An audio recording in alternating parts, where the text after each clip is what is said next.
Well, potato chips have been one of my favorite foods all of my life, and the fried and even baked potato chips aren't all that healthy. And this version of dehydrated potato chips is one that is very delicious, and it satisfies that craving for potato chips. I can attest to that from personal experience. They're very simple to make. All we do is we take a potato, and you can either slice it in a food processor, or you can take a mandolin, and on a very thin setting, just take your potatoes and slice them as thin as you can so they're nice and limp. We're going to use about 3 pounds of potatoes. These have been already sliced and they've been soaked in distilled water. And I covered the potatoes in soaking water, and I let those soak for just a few hours and then drained off that soaking water, which takes away all the starch of the potatoes. That's a very important thing to remember. If you have dehydrated potatoes, you may have run into that starchiness, but as Chris points out, the soaking process really helps eliminate that starchiness, brings it much closer to the finished product. In with our sliced potatoes, I like to put some sliced onion. So I've got a half of an onion here that I've already sliced up, and I'm just going to put that in there. 2/3 of a cup of extra virgin olive oil. 2/3 of a cup of fresh squeezed lemon juice. And then our spices that go in here, I've got 2 teaspoons of Celtic sea salt, 2 teaspoons of cumin powder, 1/4 teaspoon of garlic powder, and 1/4 teaspoon of cayenne powder.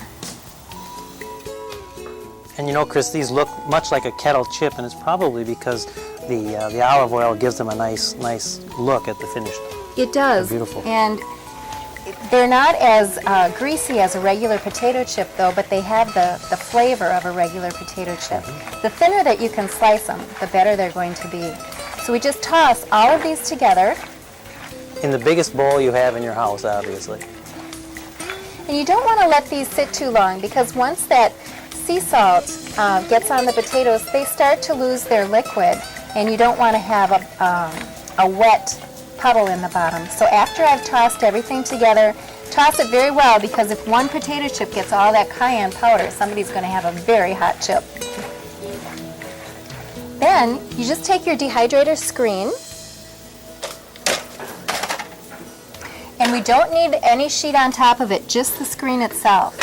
And you can take a handful, and you can even spread those around. This is where the family fun comes in. And you just spread those out. They don't have to be, all separated. They can be on top of each other, but just so that they're going out to all edges. And you just do that until all the potatoes are gone.